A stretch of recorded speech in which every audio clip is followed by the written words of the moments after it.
Hey, I'm live. Okay, this is a special live thing. Yes, I'm in my jammies because I was doing stuff around the house and I wanted to take my work clothes off and I couldn't be bothered getting out of my work clothes into some casual clothes and then into bed later. So I just went from work clothes into jammies. And here I am. Now I've got the warning of we're going live again. I don't know if that cut out. Okay, live. Yay, it's still saying very bad connection. No, we're settled. We're settled. Yay. Because your 11th is just ahead. Yes, I guess that's true. Okay. So hopefully we're settled down now. We've got a nice stream happening.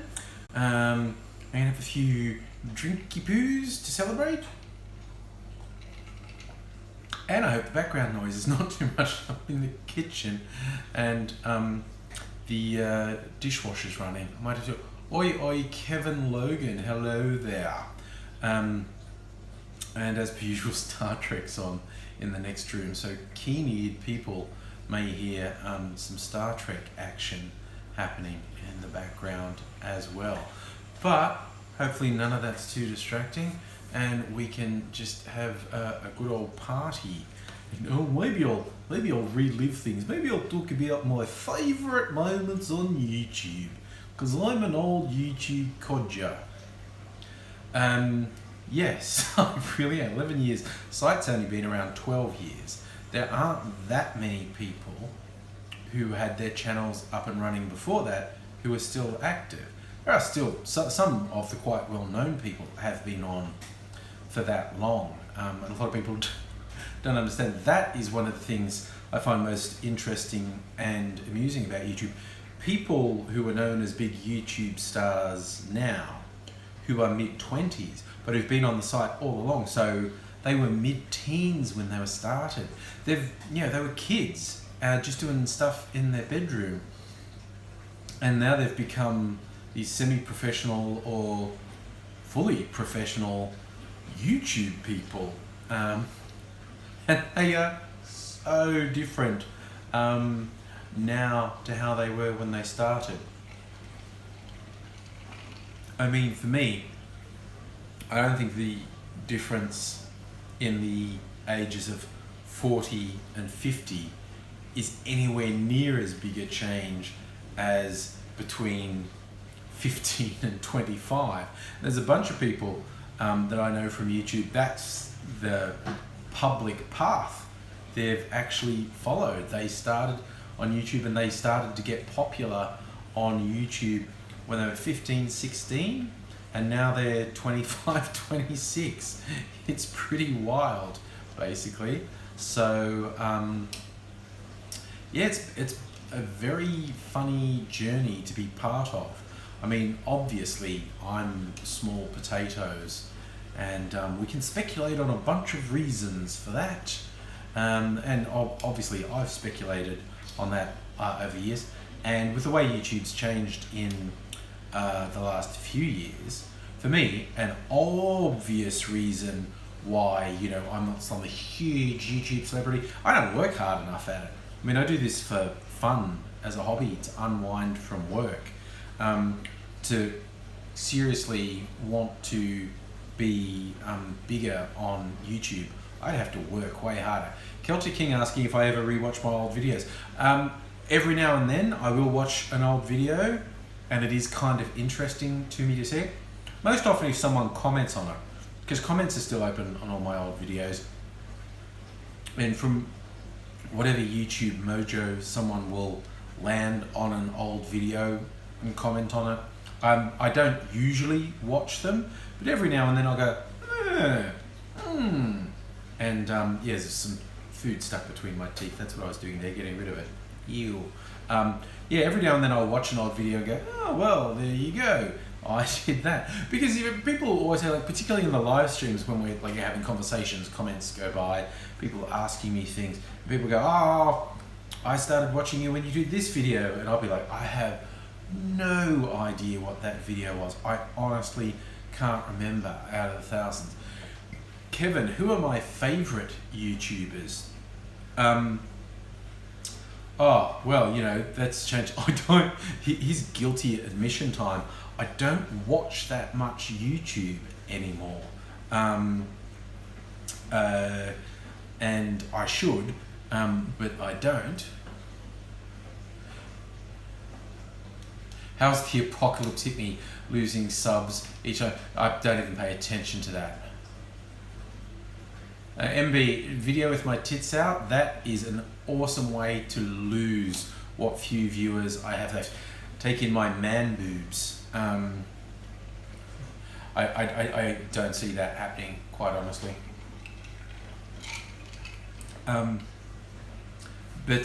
Look, yeah, I guess that you were kidding, MP. I guess.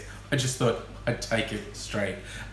Yeah, my favourite YouTuber, because my oldest YouTube friend is Mr. Safety, Corey Williams. Now vlogs under the name Live Every Day. You know, he had another channel called Dude Like Hella. He's changed so much over the years. Thanks, big bad ads. I'm wearing my Homer Simpson jammies. It's a winter night, so I've got my nice soft flannel jammies on because I'm more about comfort than fashion, quite honestly. So, but yeah, I mean, I like of well-known channels that I like. I like the Vlog Brothers, Wheezy Wader. I think channels like Corridor Digital and Freddie Wong are fun. Like people who've, you know, done quite elaborate effects in. I don't know that a lot of them qualify as short films. They're more like sketches than short films, but a lot of them are really well done. Hey, Captain Fizzman, how are you, Anthony? As a diversion, I like a lot of the science channels, whether it's the one the Vlog Brothers set up, SciShow, or Veritasium, or Smarter Every Day. That, you know, they're a fun diversion. I love the slow-mo guys. I've just always liked slow motion, and they come up with some fun things to do in ultra slow motion. Yes, Megaleech, you're in early this time, not in the last 5 minutes. You're like in the first 5 minutes. So, and I intend to, you know, do this. I'll be doing this for an hour or two.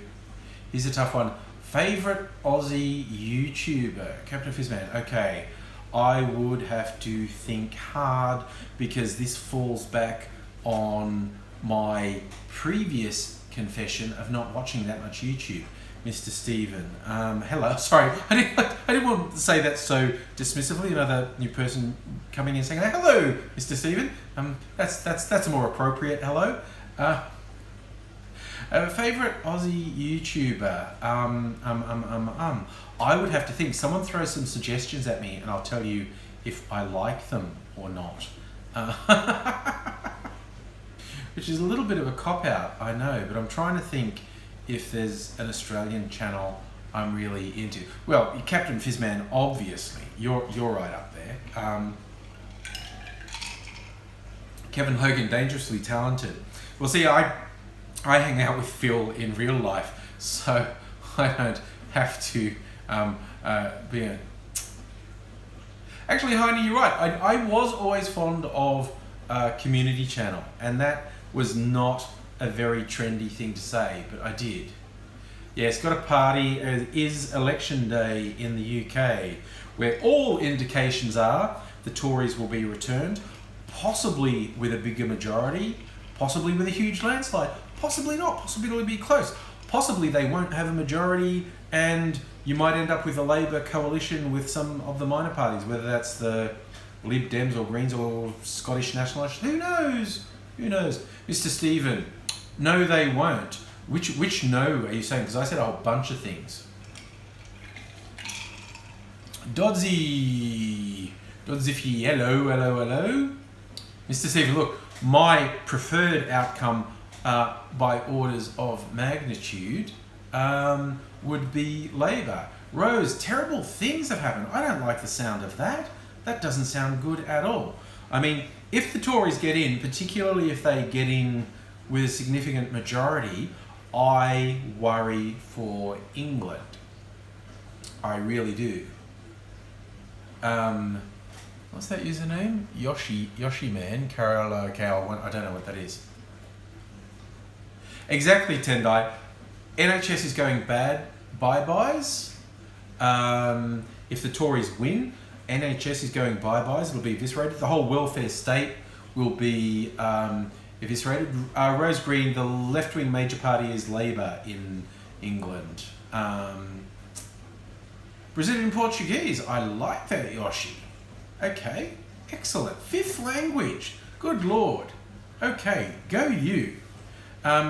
Yeah, look, if the Tories get in, NHS is bye-byes, basic human rights is bye-byes. I mean, England's already one of the most surveilled countries in the world, but you have to know explicitly you will end up with a state where the police, or worse, the secret police, can just take you away, not even officially arresting you, just take you away and disappear you into a hole.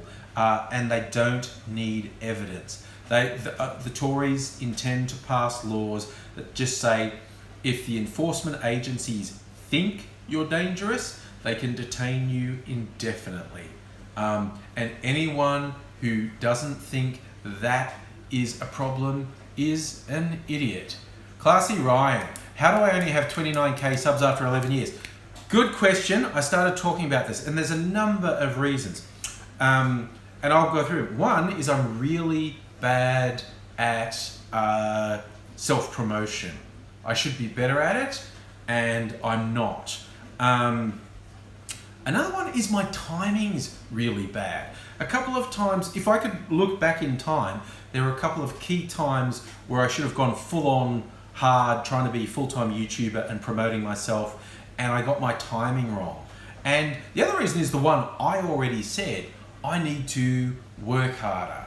I really do. I need to work harder. I need to commit more, and I need to put more into the videos. I freely admit one of the reasons I don't have an enormous amount of subscribers and viewers is I don't put in as much as I should. You know, I'm not as good as I should be. Thanks, Joshi. You like the fucked up Australian one. That's always fun. Whenever a story, some messed up story about Australian wildlife comes out, I love doing videos on that because I love just that idea of Australia being full of you. Rose, Theresa May is the Tories, the Conservative Party. She is the opposite of Labour. Oh, Anaman, she loved my videos. Thank you very much. I do appreciate the support. And everyone who says they like my videos, I really appreciate it. We're halfway through the year. James Russell, am I satisfied with my own work? Short answer is no. Slightly longer is, look, I'm okay, I'm happy, I'm having fun, and I do things that I want. You want to know another big reason that my channel's not bigger is because I refuse to pander to people. I have a really definite view and set of views that I don't hide. I don't hide behind any bullshit of, I'm impartial, let's show both sides. That is gutless, soulless selling out as far as I'm concerned. I will never pander to people I think are fucking scum. And that's a great way to get a lot of attention on YouTube and, be the successful YouTuber is to suck up to people and pander to complete fucking assholes. And I won't do that. I prefer my sanity to being, a huge YouTuber. Look, this is a literal, real example of the people who've got a lot of attention on YouTube, got a big following, and people give them heaps of money. The anti-feminist brigade, who I really fucking hate, okay? There are two things I could do that would really probably ramp up my presence. One is I could respond when these fuckers have a go at me for being a lefty. I always ignore them. They do attack videos on me. Every now and then someone does one, and I just go, you know what, I don't care, I'm ignoring, because I'm not going to let them define me. If I did not, I'm going to debate them. If I engaged, if I got into the YouTube drama, if I got into, making videos pointing out how much I hated particular wankers you know, particularly the alt-right wankers on YouTube. I'd up the drama, I'd get a lot more views, and if I didn't block people, if I didn't block assholes who came into my channel, I'd have a lot more views. But I choose not to do that because I refuse to be defined by these fucking wankers. And they're just such sad losers. I want nothing to do with them, despite the fact I could boost my views and my notoriety if I started beef with these fucking wankers who try to start beef with me and I just ignore them. I just don't want to do that because I don't want to be defined by these pricks. I mean, how fucking sad is that? And you want to know how I could really get a lot of views and make a lot of money? If I lied and said I now thought feminism was a sham. Like if we go, oh, I was wrong all these years, feminists are evil and sick. Like if I joined the alt-right, basically. So if I did that and pandered to those sad fuckers and said, yes, you're all right, I was wrong all along, I was such a fool, you know, the feminists are bad, the lefties are bad, you know, I'd be a fucking celebrity overnight. But, you know, I have a soul. I can't do something that awful and vile just for attention, notoriety and possible money. But that would be an easy way out. Look, I had the regular question, how's Aussie? I have not talked directly to him. There's a convoluted, complicated thing with his phone not working that I'm supposed to be able to help with, and for some reason I haven't got what I needed, and so I don't think he has a working phone at the moment, which makes it really hard to get in contact with him. So yes, exploring, even though, yeah, I've been on YouTube for 11 years, that yes, I don't have that many. Love my live reaction to animated series teaser. Animorph. Look, send me a link, definitely. Sorry, Classy Ryan, who's just Kev YTP. That's a friend of mine, actually, Kevin. I'm not sure, he used to do vlogs and maybe some sketches, I think. He's more recently got into the idea of doing travel videos. Just Kev YTP is a top bloke. Incidentally, I'll throw that out there. I quite like Kev. We hang out on a semi-regular basis. I keep seeing this thing, something message retracted. That's just looks so Big Brother-ish. Can I pull out the old mask? I still have it. It's in another room. Yeah. Cheers from Austria. Hi, Manuel. Love the videos. Thank you. I try to give insights with my videos. Rose. Theresa May and Green Energy. Someone from England might be able to help me with this. I'm not even sure she has said that much. Like she's agreed to stick by the Paris Accord, even though Donald Trump said he was going to leave it. I'm not sure if Theresa May has ever made any big statements on green energy. Megaleech is testing. Are you testing the message retracted? Yes, that works. I saw Megaleech. I saw you say test and then message retracted, and that's weird and creepy. Ah, okay, Kevin, she's pro-fracking. Yeah, fracking's an incredibly destructive way to get gas. There are so many other more efficient methods of energy production. It's just, if the government gives fracking companies subsidies and lets them ruin farmland, they can make a lot of money. Mr. Days made fun of David Cameron for bonking. We've forgotten that David Cameron stuck his dick in a pig's mouth. I mean, honestly, how much has the world changed when you forget that a former British PM in his young Tory days, as part of initiation ritual, stuck his cock in a pig's... It was a dead pig. He didn't stick his cock in a live pig's mouth, because that would be a very bad idea. Okay, Alexander, you've sent me a link to your thing. I will watch that later. I can't do it now, but I will watch it later. Polly's trying to bring bipartisanship to climate. Look, everyone should be on the same goddamn page with climate action, climate change.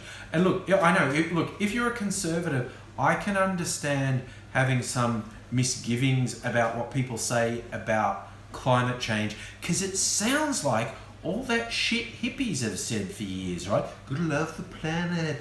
Can't be too big, man. You've got to give back to the planet. And I understand if you've spent your life fighting against that, if you regard that as anti-capitalism and anti-freedom, I understand that it rankles a bit when scientists tell you, no, we have to actually stop these exploitative practices because it will literally wipe out human civilization. We really need to. Even if it doesn't wipe out human civilization, it will cost us trillions of dollars to deal with. It will almost inevitably cause the global collapse of economies, and it will probably take over 100 years to recover if anyone even survives.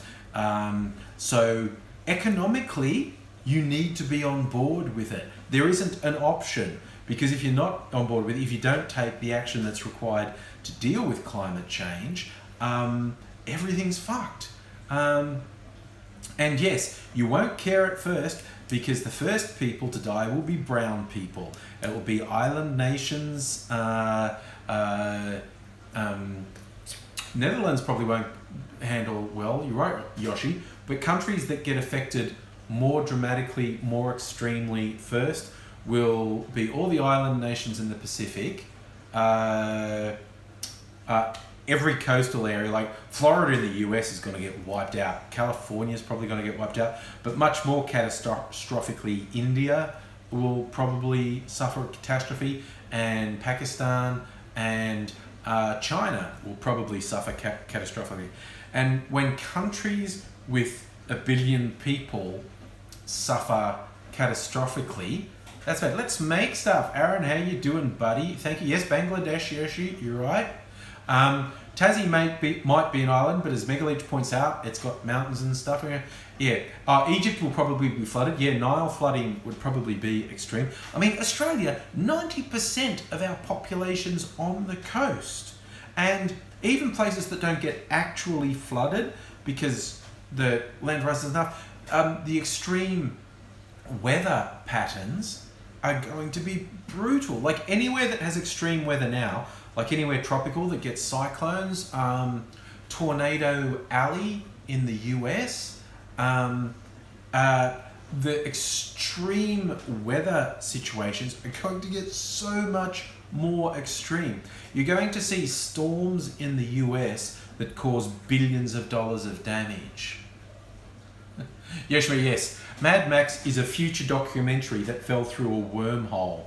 I'm not saying Australians are just waiting for that to go nomad in the desert and form war bands, but Australians are just waiting for that, quite honestly. So, yeah, a cyclone in Zimbabwe. Yeah. Shahatma, I've been streaming for about 20 minutes. Yeah, basically everyone that has... Eric Trump's not a Morton Joe. Now, I think Donald Trump's a Morton Joe, just bloated and awful, but running stuff as a totalitarian with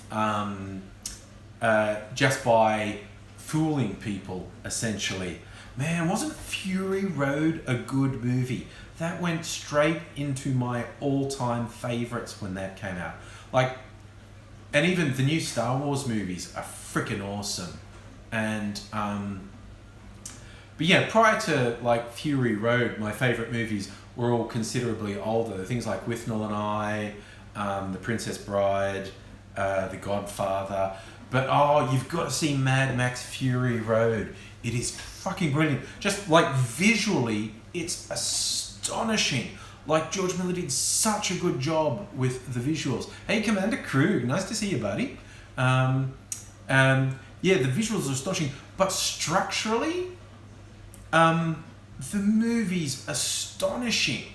I mean, it's just really like, you know, the first half of the movie, they do this big road chase, and then you get a little pause to catch your breath, and then they basically repeat the first half of the movie. Yeah, let's make stuff. Mad Max 2 was my favourite of the original trilogy, but Fury Road was unbelievable. Fury Road was just awesome. And even just the intensity of the emotion, like that whole stories with, Who Killed the World? And Furiosa is trying to save the brides, and then she finds out that she's never going to reach the refuge she thought she was going to before. But there's this one moment. This is look. I know I did see someone say they hadn't seen it. This is a slight spoiler. It's not a huge one, because one of the things Fury Road does, there's lots of callbacks and references to previous Mad Max movies, particularly Mad Max 2, The Road Warrior. I don't know if anyone has watched Mad Max 2, Road Warrior, remembers it, but there's one scene where Max is driving the war truck and all the baddies are attacking, and there was a female on the truck, and there's always this kind of suggestion like, she judged Max badly, look, maybe they get to get it on, and she gets gut shot by this guy with a pneumatic dart gun, so she cops a bunch of darts and falls off the truck, and you think, oh wow, I thought Max was going to shag her, but now she's dead. But she's not dead, because there was barbed wire along the side of the truck, and she's caught in the barbed wire and she's hanging there. And you think maybe she's, oh no, they were just testing us, she's going to be okay, and her and Max will ride off into the sunset. And another person on the truck is trying to pull her back up to safety, and one of the bad dudes comes along the side of the truck and pulls her off the truck, and she goes under the back wheels of the truck, as does the guy who's trying to rescue her, and it's just fucked, and that's over. And that was the thing. And then there's a scene in Fury Road, there's a callback to that.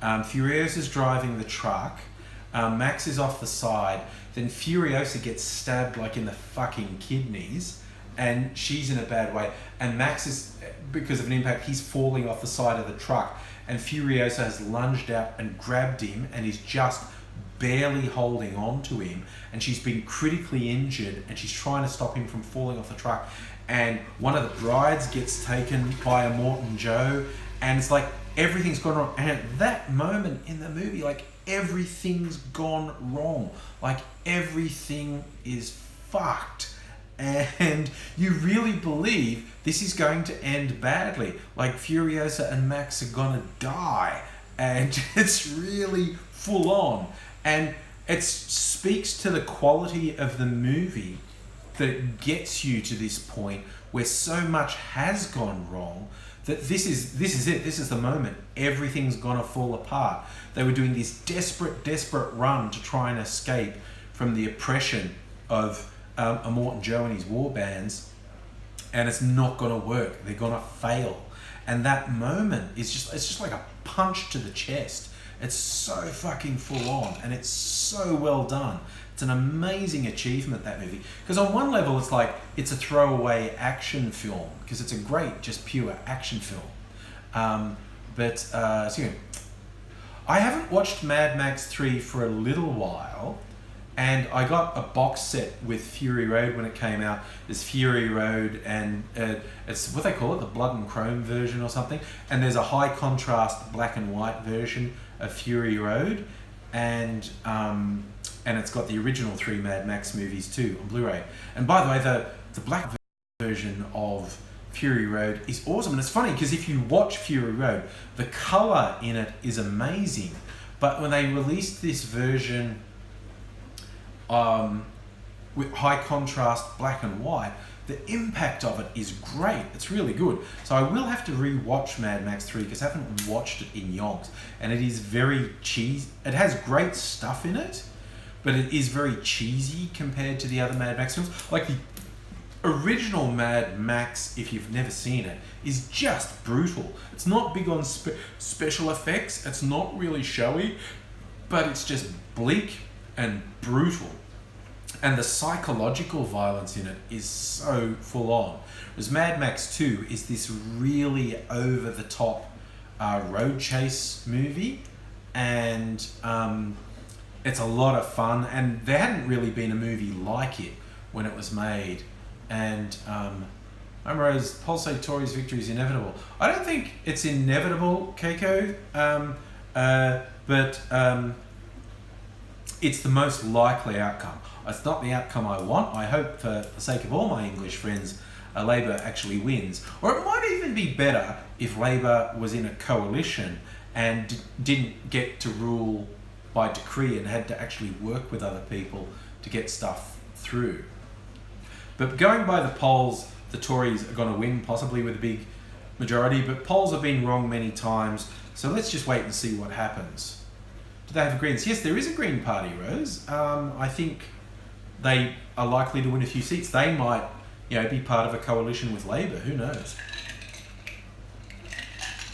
So, while it looks like the Tories will win, it is still a bit wide open. Paul Hogan's Charlie and Boots should have morphed into a Mad Max film. I don't think I've watched Charlie and Boots. I think I've seen parts of it, but I don't think I've watched all of it. I mean, Paul Hogan's a bit of a character, but yeah. Oh yeah, Tendo, we all want UKIP to bloody disappear. That's what we want. Yeah, UKIP are just an embarrassment. They need to be gone. I'm really hopeful that racist extremists have passed their peak. That's what I hope. Mr. Stephen, you're right. Corbyn has defied expectations. I'd love Corbyn to be in power just to see what happens, because there hasn't been an old school lefty in power anywhere big for a while. So I'd just like to see what happened with Corbyn in power. I don't know that we're going to get it, but I'd like it.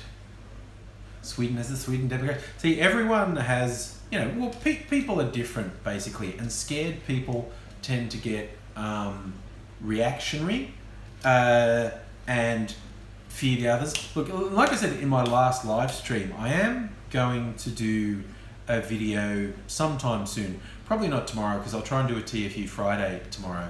But I'm going to do a video soon where I talk about why can't we have a sensible discussion about terrorism.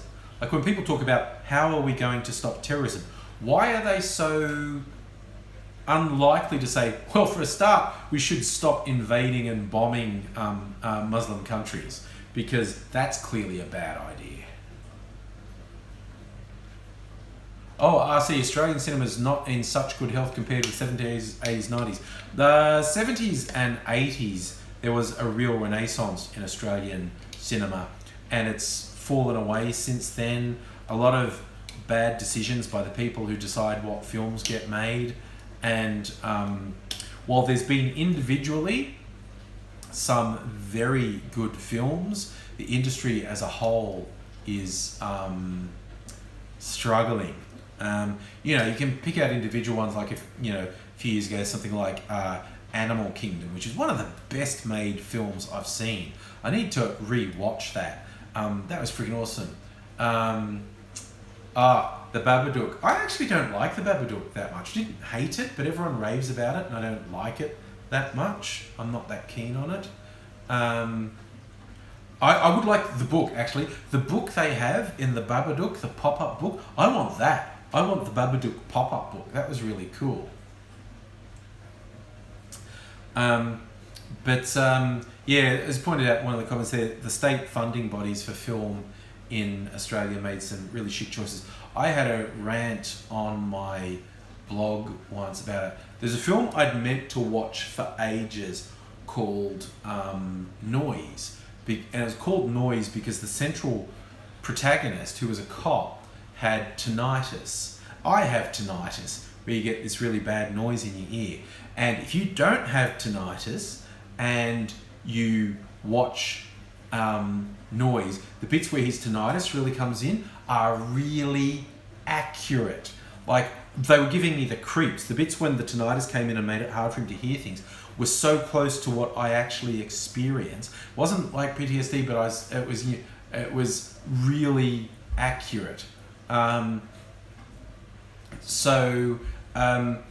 finally got to watch Noise, and it was quite good. It was really well shot. It was really well acted. It was a really good idea of this killer that was on train, and there were some really good surprises. It was different, and it was all building to the final point where the cop who was stationed in this temporary police station in Footscray, which was just a caravan, crossing paths with the guy who's clearly the killer and someone who had actually seen the killer and could identify if she saw him again, and is coming to this climax where their paths are all crossing, and it's like it's going to come to this big resolution, and it didn't resolve. Like the bits just passed each other and didn't happen, and it's like the filmmakers took this colossal shit right in the audience's face, saying like, no, we're not going to be a traditional film that resolves things and gives the audience closure. It's going to be strange and different,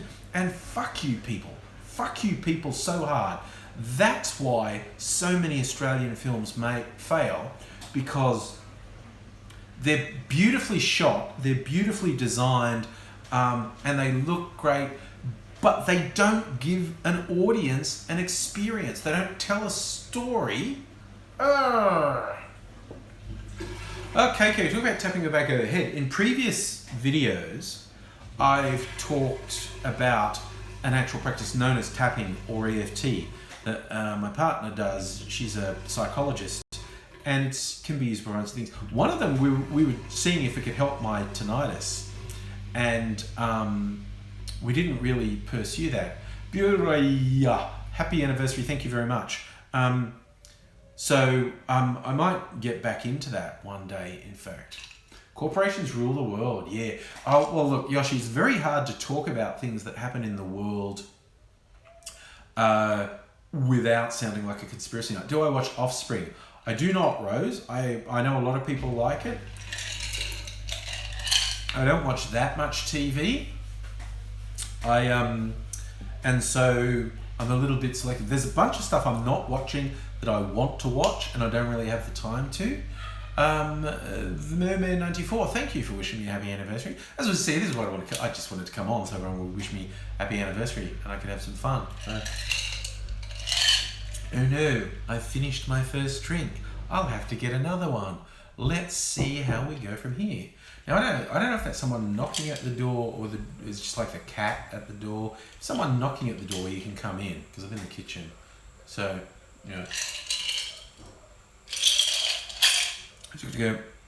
What I was actually drinking there was this. This was vodka with musk lollies dissolved in it.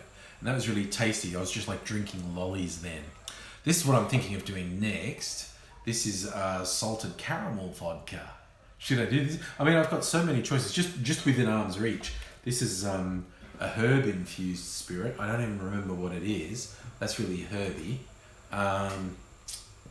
This is not one I've used. This is an Australian made one. And this is purple, if you can't tell. This is a violet liqueur. This is an Australian made one. This is my old faithful absinthe, 85% alcohol. Whoa. What else is in arm's reach? You can see there's more stuff on top of the fridge. Hey Tazzy, how you doing?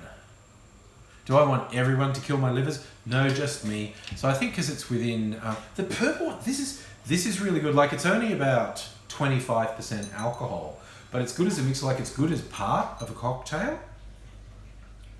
So it is pretty good. I made one. This one, where is it here?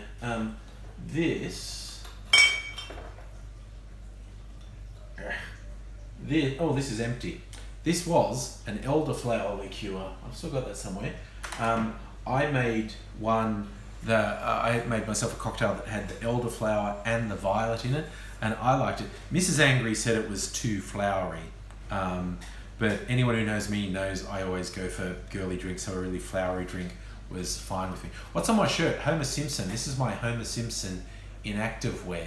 It's my Homer Simpson pajamas, in other words. All right, I'm going to get a bit more ice, and I'm going to mix another drink. Fridge is just Rick and Morty style. So I'll just go over here, get a little bit more ice.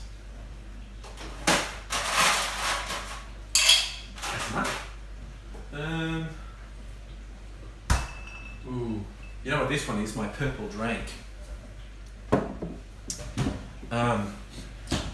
This was, I think it was Grape Jolly Ranchers or Grape Mike and Ike's, an American candy. Yes, I have pants on.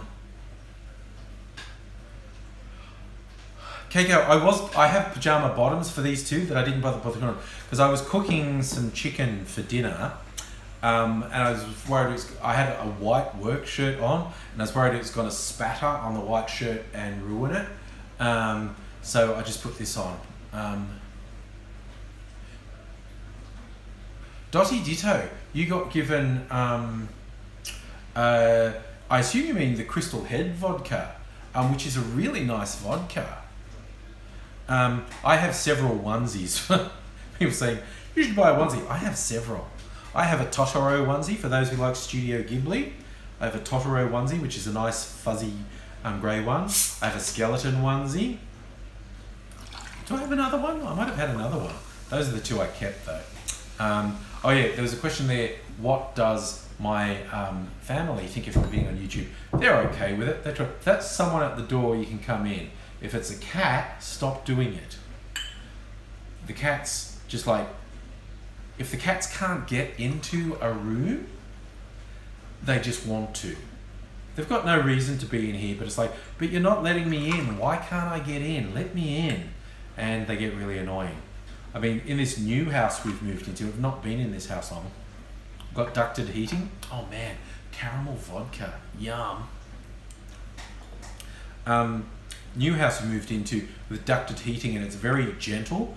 In our old house, the ducted heating blew a bit harder, but this one's very gentle. So the cats sit on and sleep on the air vents. We don't get alcohol with more than 50% alcohol. Big bad ads, depends. Wait, hang on a second, I'll drop the lid. Now, if you want bang for your buck with high strength alcohol, absinthe is your answer.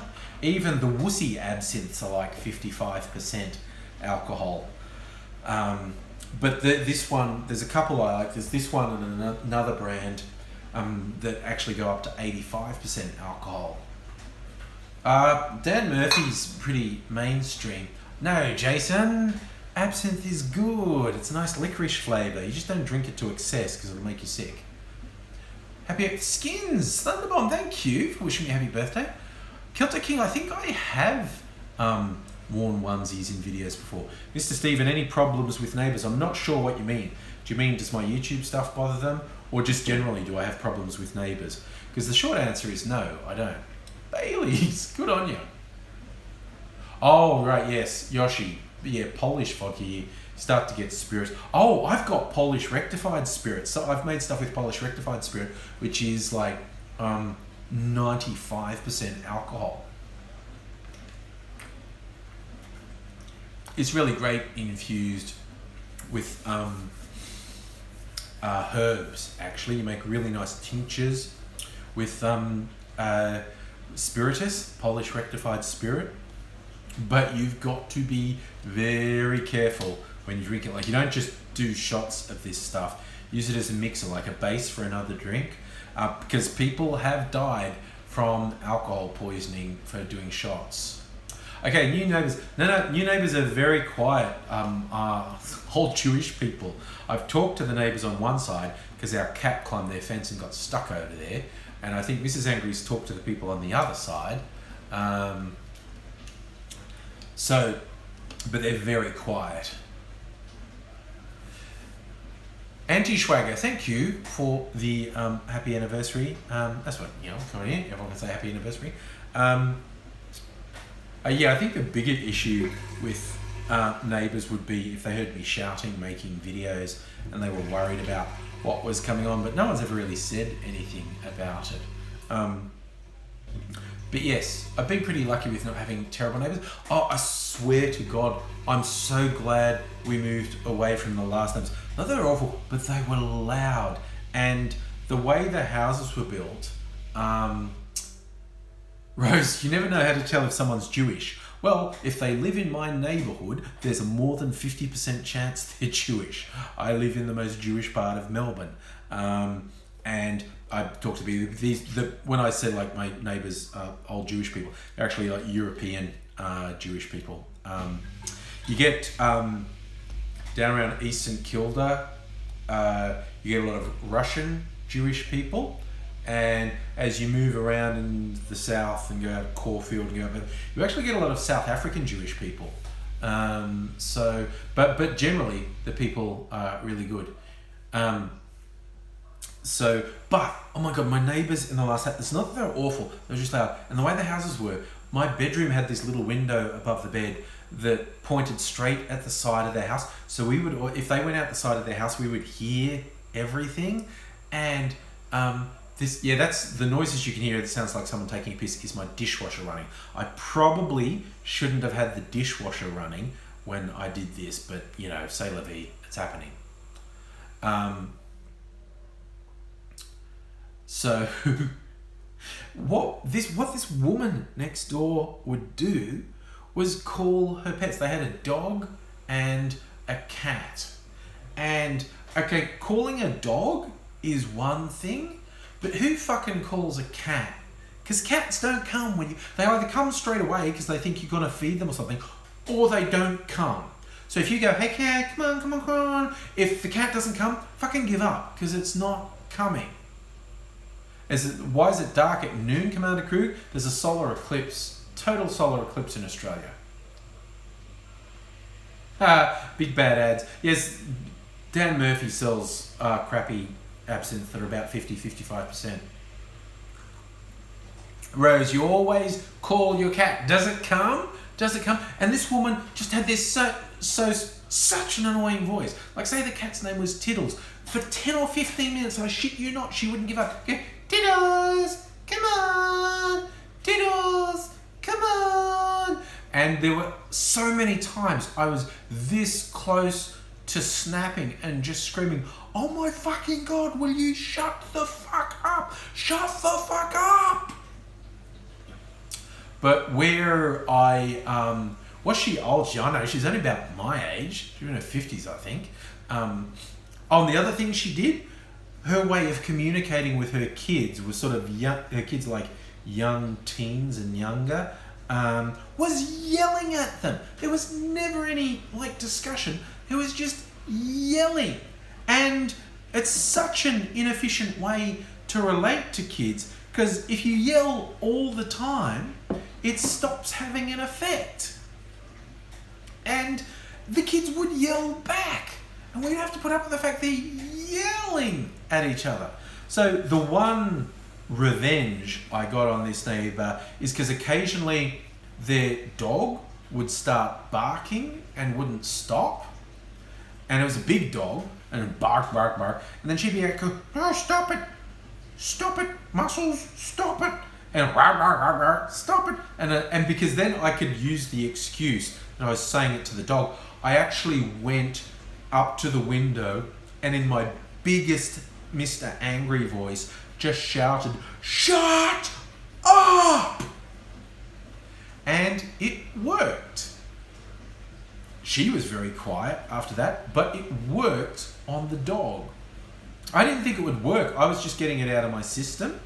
But when the dog barked and she's going, stop it, and it wouldn't stop, I would just go up to the window and shout, shut up! And it worked.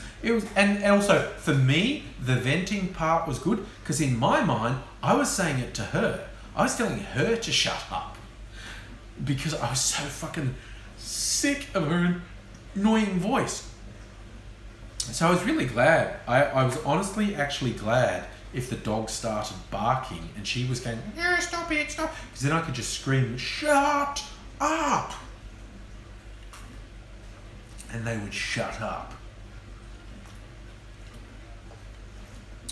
Rose, where did I used to live? I used to live in East St Kilda, a bit more around Caulfield now. So it's the same general area. Still it's a whole crescent of really Jewish part of Melbourne. I haven't moved out of the Jewish part of Melbourne. I've just moved to a different Jewish part of Melbourne. Everyone here seems less orthodox. In East St Kilda, everyone was more orthodox, like they dressed the same. Guys were all in black with the hats and the shirts that had the threads dangling from them. So in East St Kilda, they seem to be really orthodox, whereas around here, not so much. Also, apparently, there's a big Indian community around here because there are lots of Indian restaurants, including vegetarian ones. There's a couple of vegetarian ones, which leads me to believe that there's a particular subgroup of Indians who are vegetarian in this area. Where's the most lefty suburbs? Well, that's the places where the Greens get elected, like around the St Kilda area. Inner city of Melbourne is the left-in area. So you're a St Kilda bogan who's never been further south than Canberra. Oh yeah, Brunswick, that's a good one. Brunswick is a very lefty suburb. So a lot of the inner city suburbs are very lefty.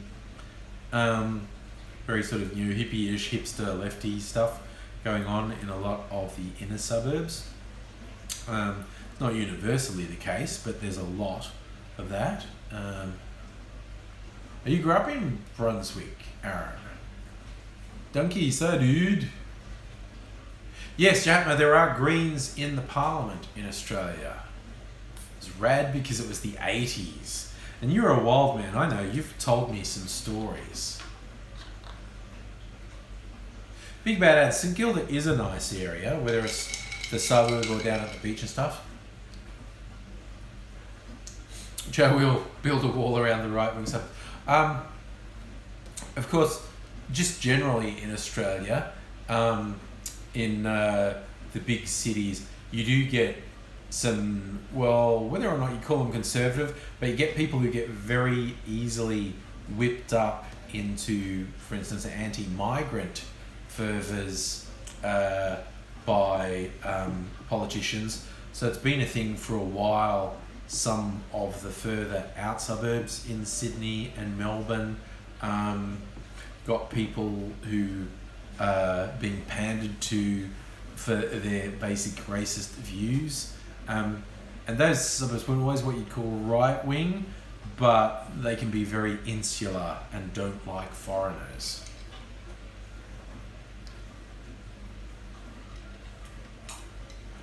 The best thing I saw recently in terms of just because someone says they did something in the name of Islam, therefore all Muslims are responsible for that, and it's Islam itself that's the problem. Someone posed the question, well, what say that I stabbed you in the name of Leonardo DiCaprio? What conclusion do you draw from that? Is Leo evil, or am I just a cunt with a bad excuse? And it's just like, that hits the nail on the head. There is without doubt people who use the religion of Islam and other religions for that matter as their excuse for being utter bags of shit. And they are convinced they are doing exactly what their God wants them to. Why a God would want you to be a worthless piece of shit, I don't know.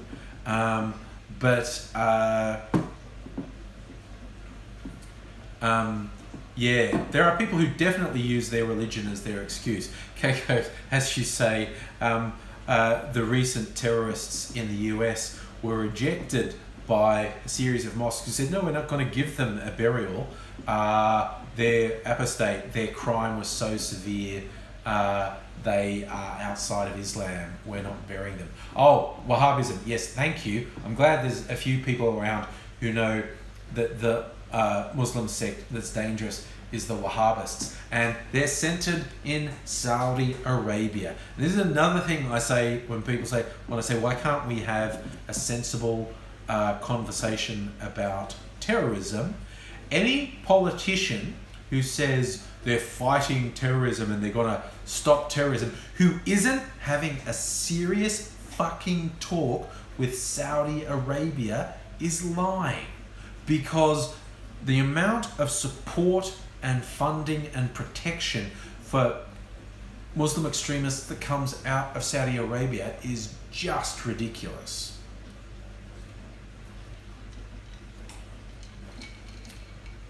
I mean, you know, originally Al-Qaeda, Osama bin Laden was a Wahhabist. It's a really violent, extreme sect of Islam, and it's fucking centered in Saudi Arabia. It's absolute bullshit that governments who say are fighting Islam extremism aren't fighting Saudi Arabia. Yeah, Chapman, you're saying it's that whole thing like IS uses their excuse for executing gays, executing other Muslims. That's the other thing that bugs the hell out of me. Like an awful incident like, you know, the terrorist attacks in England or France or wherever happens, and people are going, oh, you know, these terrible Muslim extremists targeting the West. You know what? They kill a hell of a lot more Muslims than they do Westerners, like 10 times more. The people at most risk by Islamic extremists are other Muslims who don't go along with their extremism. And all these people saying, what, Muslims speaking out? They are, and in many countries, they're being murdered and getting no help from us. Okay? So the fact that people have these conversations about terrorism and extremism in a vacuum bugs the shit out of me. There was a good article I saw today or yesterday, I think it was in The Guardian, and the core thing it said was basically, and this is not a new thought, this is going way back, but terrorism is theatre. It's not a military tactic, it's not a political tactic, it's theatre. Like people like IS, they can't actually hurt the West. They can't invade Western countries. They can't wage war on Western countries, but they can do these things that get blown way out of proportion. That they're not tactical, they're not military, they're theatre. And even the way Western governments respond to extremism and terrorism isn't sensible, it's theatre. They do stuff so that they can be seen to doing something. Because the most effective stuff they could do probably wouldn't be seen, like you wouldn't see a result from it. So they indulge in theatre. And usually, like I say, it's fear. And traditionally, anyone who's done, like, it depends which side you're on, whether you're going to call them a terrorist or a freedom fighter, whether they're a terrorist or an insurgent, whether it's terrorism or asymmetrical warfare. Basically, people who are weak in the face of an overwhelming force will do stuff that is designed literally to strike terror into their opposition. Yeah, like you're saying, the communist threat was a real one. Obviously, World War II, the Nazi threat was real. London was having the shit bombed out of it night after night. But, you know, they stood up to it and won. Whereas terrorists, terrorists can scare you, but on the scale of things, like, I'm more likely to choke to death on an ice cube in this glass than I am to be killed by a terrorist. People are so bad at risk assessment.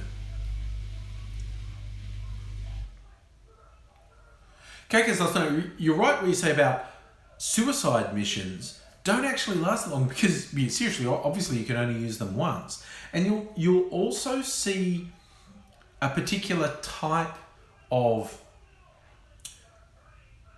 terrorist attack tends to happen in waves. Like, it's very effective for a while, and then they either run out of people who are willing to do it, or a tactics come up with to lessen the impact of it. The current tactic is using trucks or vans to run into crowds. And that's a horrible thing. Can you imagine what sort of fucking scumfuck you'd have to be to deliberately plow into a crowd of people and experience the sound and the feeling of hitting all those people? Like, you've got to be a really specific sort of sick to do something. There aren't that many people who are that sick. And these types of attacks will run their course. But of course, for the small number willing to do it, when they see these attacks being successful, they're that much more likely to do it themselves. But they are literally going to run out of people who are willing to do it, because you have to be a really fucked unit. You have to be really fucked up to do something like that. Metal Maniac, Matt, I agree with you. I think the majority of people who commit an extreme act of terror or just an extreme act of war must know at the point it's happening, oh, this is wrong, but they're pushed back. Like, as you say, some of them who get pushed into the idea of martyrdom, like, yeah, stuff that's just totally disconnected from reality. I mean, saying things like, oh yes, if I murder a bunch of innocent people and die in it, I'm a martyr and get eternal paradise. Like, that's just a complete disconnect from reality. And there's a limited number of people who can sell. Yoshi, like the kamikaze pilots. Oh look, okay, I'm going to divert and I'm going to lighten up a bit now with this story I heard about kamikaze pilots. Which were, of course, Japan was losing the war. They realized up against it, and they said, you know, this is your one way to bring glory. A mission you won't come back from. You basically are going to use your plane as a weapon and crash it into the enemy and take them out that way. Of course, you're not coming back from this. And the story goes, I saw this in a doco, like the officer who was saying to the pilots, we want you to do this, but you have to volunteer. No one will be forced to do it. I will turn my back, and if you want to volunteer, step forward and you'll be part of it. But, you know, I'm not putting pressure on you. It's up to you to volunteer. And when he turned back, every pilot had stepped forward. I actually like to think that when he turned his back saying step forward if you want to be on a suicide mission, they all took a step back and went, fuck that. And when he turned around and they were all in the same place, he went, oh, you all stepped forward. Awesome, you're all volunteers. And they're going, no, fuck no. No, I stepped back. What? How did this happen? I didn't want to do this. Watched a video of someone who is unradicalized. They told me I'd be a rock star. Oh, that is the thing. Who does terrorism? Who does ethnic cleansing? Who does genocide? Young men, young disenfranchised men who feel powerless. You give them something and tell them they're powerful. They're an instrument of God. They're a rock star. People will always remember them. That works. There is a really good book by, there's a good book by Neil Stephenson. Pretty much all of Neil Stephenson's books are good. He had one a couple of years ago called Reamdy.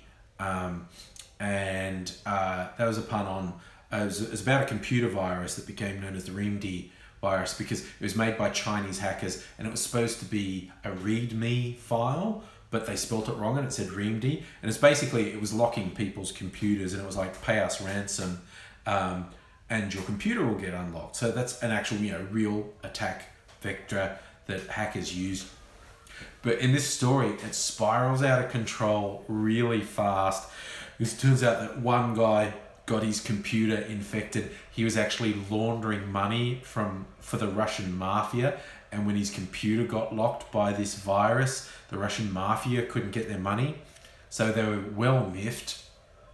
And when they forced someone at gunpoint to trace it back, they traced it back to these Chinese hackers. So then they take everyone off to China at gunpoint to try and get these hackers. And in the building where the hackers are holed up, just some Chinese teenagers, there is actually a jihadist extremist cell in an apartment, and the Russian mob cross paths with the jihadis, gunfire, and so it just fucking spirals out of control.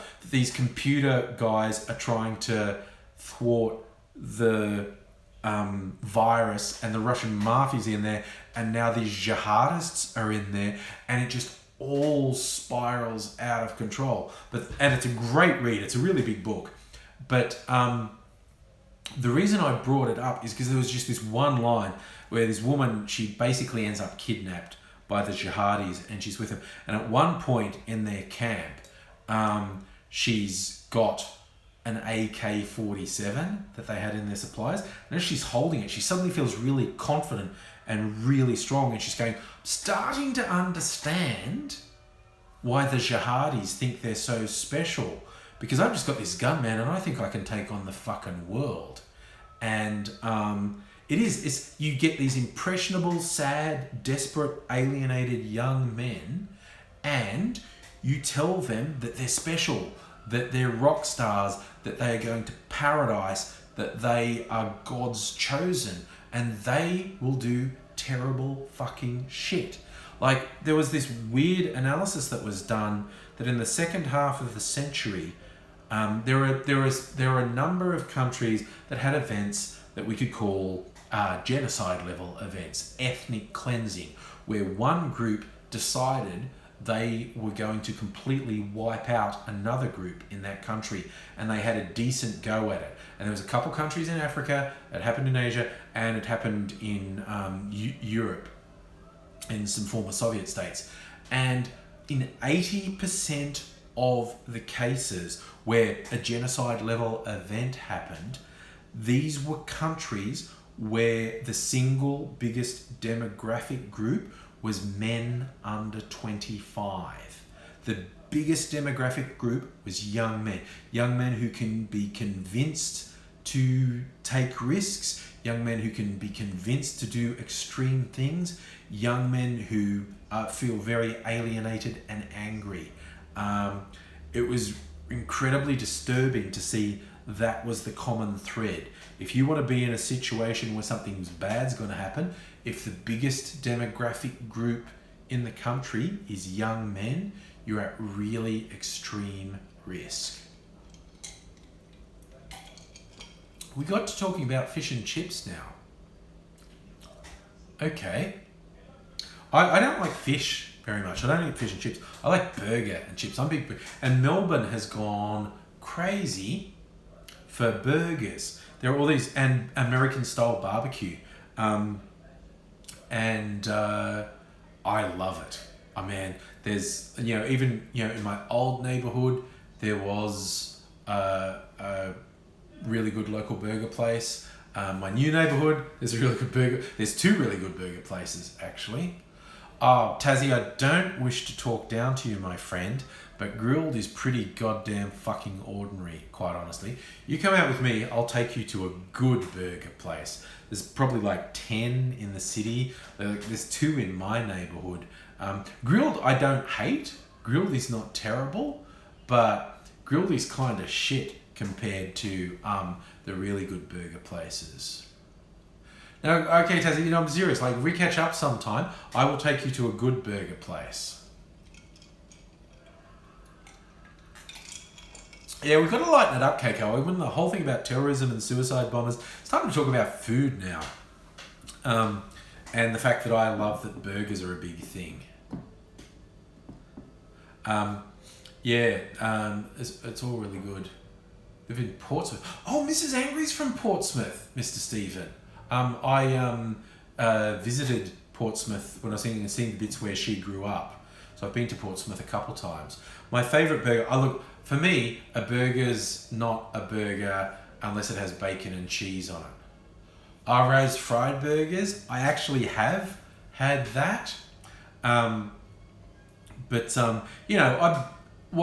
a lot of specialist things where they do funny things like But where I used to live, there's a place called Ziggy's, and instead of cheese, they had a cheese sauce on their burgers, which was really good. Oh yeah, Aussie brick chip, Philly cheesesteak. I love Philly cheesesteaks. Not really burger, but I like a good Philly cheesesteak. For those who've never had it, it's like sliced up bits of steak and it's got cheese sauce on it, and usually onions and other stuff. You left Portsmouth twice, Mr. Stephen. Came back. Oh yes, so but yeah, where have I been in my trips to the UK? My Mrs. Angry's mum was living like in the Cotswolds, just near Bath, in a little village. She passed away a couple of years ago, but I used to like, and I've got some videos of when I was there in this cute little village called Cullen. When you're Australian, where nothing's more than 50 years old, you're in this village that's like 400 or 500 years old. It's fun. Derby, where's Derby? Rose Green. Oh, thanks, Matt. Thank you for the thing. Yeah, the Cotswolds is really nice. I loved it there. And I talked about in the last video when my friend Steve, his username was Evil Harb on here, I think, we did a road trip that went from the Cotswolds up to Scotland and then back down to London, which was heaps fun. Big Bad Ads, we have like a bunch of upmarket, and the thing with the upmarket burger places is they're quite expensive. Like the burgers will range from 10... Evil Harb. Sorry, have I got you confused with someone? Evil B. So who I thought you were was my friend Steve, who had the name on YouTube Evil Brain.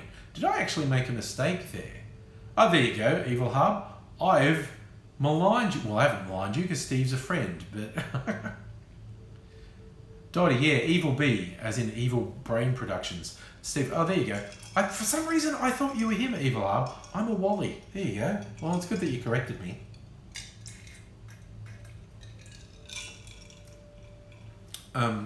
Yes. Oh God, what have I done to disappoint you, Tessie? I know there's probably a really long list of things I've done to be disappointing, but I'm intrigued as to what specifically I did to disappoint you. I mean, there's a lot. Dottie, you're right, he hasn't uploaded in years. I think he decided he had better things to do with his life. Yes, Aussie Brick Chick, I often make mistakes, but that was funny that I thought Evil Hub was Evil B. Oh well, I was wrong. See, I agree with this conversation. I am loving doing these live streams so much. Like, I'm feeling a real connection. I'm having fun. Look, I'm disappointing so many people. The list of possible things I could disappoint people with is so long. Steve Miller, we should always have amazing fun. Yeah. I'm so glad I got this because I used to do it years ago on Blog TV. When I went to Hobart, was there anything that stood out? I like the waterfront in Hobart, actually. Oh, Dazzy, God, I missed that. What was that? Damn it. There was a big comment you put there where you were probably explaining how I disappointed you, and it faded before I read it because I was thinking of something else. So, I don't know, write it again or copy-paste or something because I missed it. I tell you a funny thing, because I did do like a driving holiday in Tasmania. What I kept seeing were these very charmingly dilapidated sheds and farms, like wooden structures. Tassie said, getting people confused is the worst. Spent my whole life being called my sister's name. Now channel name's confused. Taz, how could anyone confuse you? Taz is one of those people where I hang out with that I've got to be really careful of photos or videos because Taz is so much taller than me. Do I get creepy weirdos on live chats like everyone seems to? Keiko, I block people. If someone is a dick, Tash and Taz, I can kind of see that getting mixed up. Like, funny, Mugabe was at a conference. Oh, he fell asleep. I saw that. Mugabe fell asleep at this big conference, and he's kind of like Trump, and they can't just admit, yeah, well, he fucked up. He's an old man. He fell asleep. And they said, no, he's thinking. He's thinking. He's got his eyes closed, and he's in deep thought, and he's taking. He was asleep.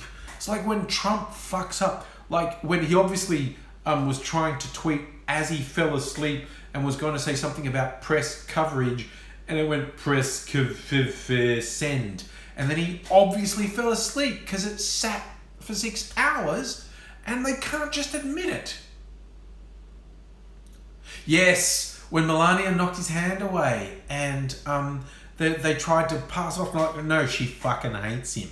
She fucking hates him. Rose Green, drivers are horrible anyway. Keiko, I love the low 5 as well. It was brilliant. Fish Bar has Philly cheesesteak. Yeah. Oh, Tassie. Trump just says things like, I've never seen someone more obviously insecure than Trump.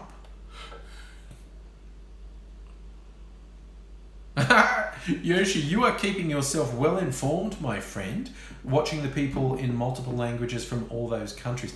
You are probably, you probably at least have the opportunity to be better informed than almost anyone. That's amazing. So, yes, me being monolingual really limits me. That's honestly, one of my big regrets is never learning another language. At school, I never gave a shit. Like, obviously, I could have picked up languages at school, but I just wasn't interested. If, in retrospect, I could go back and visit myself and go, no, it actually makes your life more interesting if you know other languages. It opens up all these doors. But I never did, and in retrospect, I'm disappointed at that. Trump in the 80s. Oh, well, it was a joke that Trump would ever be anything significant. Like the character Biff in Back to the Future was based on Trump. So the whole thing with Biff having the power to make lots of money and be influential and destroy the world was a joke about if Trump was ever given the opportunity. He's such a repulsive person. He would fuck things up. Oh, look, the question there, what languages would it? Look, honestly, the first language I would probably learn would be Spanish because it's so useful in so many countries. Oh yeah, Keiko, that's not even a joke. Biff Tannen is particularly in the one where he came back from the future with the almanac and got really rich. That is definitely 100% based on Donald Trump. So, and hello Aussie Hobbit, I just saw you commenting in there. I hadn't seen you there. That's Back to the Future too. Thank you. I wasn't 100% sure which one that was. But yeah, the filmmakers made no secret at the time. Biff Tannen was Donald Trump. You are a sneaky little one, Aussie Hobbit. Mr. Stephen, you're right. Chinese would probably be quite useful because so many people speak it. Now, here's the thing. There's probably someone who knows better than me. This has always confused me. I know in China there's Mandarin and Cantonese, but that's the written language, isn't it? Like, spoken, they basically speak the same, although there's dialects, obviously.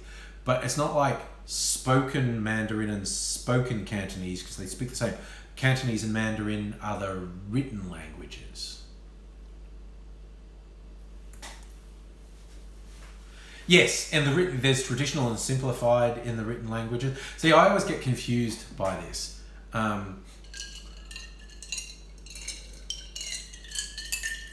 Because I half learn things and don't completely use them. The simplified, that was Mao, wasn't it? Decided to use simplified. Closer than Portuguese and Chinese, it's fucked. Dutch and English, okay. Evil hub, you speak English and bullshit, that's fine. What am I drinking? MB, you missed. I am drinking my own concoction caramel vodka, salted caramel vodka. Learn Christopher Pine's language. Ponce. I think Christopher Pine speaks Ponce. So,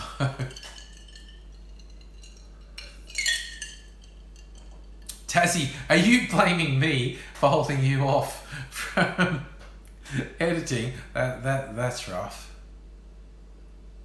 You're a Shona. That's an African language, isn't it? Shona. Weirdly, I had an English girlfriend whose name was Shona, and I'm always live when you need to do. Well, Tassie, I've been bloody doing live things every second day lately, so yeah. Yes, let's just hack on Christopher Pine for a bit, because he is a grub. He really is. He's a jerk. He's a super silliest little prat. He's not nice. I don't like him. I am always to blame. Aussie Hobbit knows, you know, if this was a thing where I could share videos, you know what I'd be doing now, don't you? I'd be sharing the Witches video that I made with Aussie Hobbits and Friend, where I just looped the audio and reversed the audio with the girls doing this evil laugh. That is such a good video, and it does people's heads in so badly, which of course is a thing that I like to do people's heads in. Yes, Aussie Hobbit, you should do a live stream too. You should come over to my place and do a live stream. I don't know. I'm hoping to get other people in to do some live streams. Aidsy, if he comes over again. And because my friend Viola, who I've done a few videos with in the past, she lives in the same neighborhood, so we're going to do some videos together at some point. So yes, hopefully Aidsy comes back soon. Yeah, Taz, definitely I would live stream with you. Most definitely. So yes.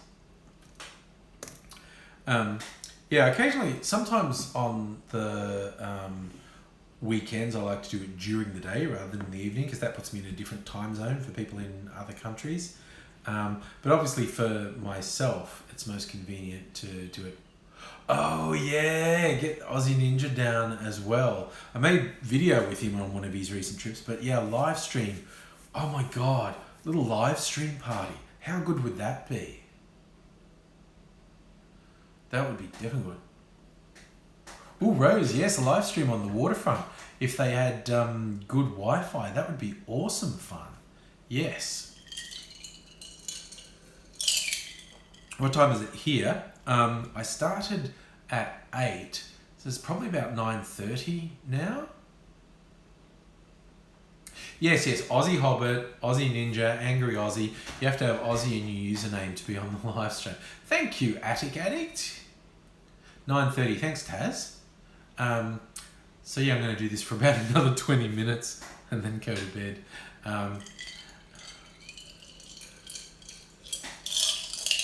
Because I got to go to work. Because it works. You too, Tassie, I'll let you in. 9 in LA, that's right, slightly different time. Angry Rose, that counts. Tassie Aussie, that would work.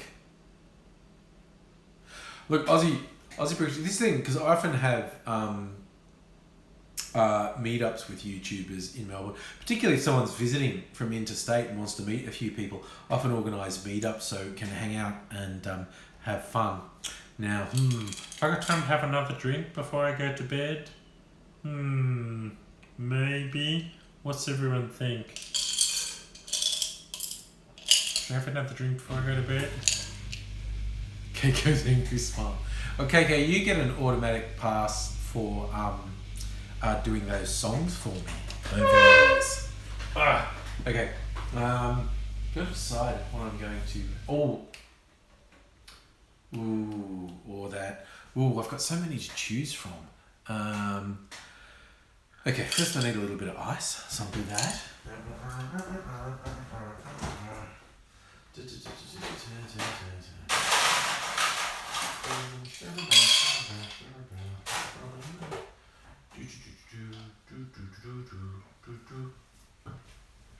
Okay, one of these I'm going to have, the other one's just show. Look, this fun thing, occasionally I see things in bottle shops and I just go, Ooh, I have to buy that thing.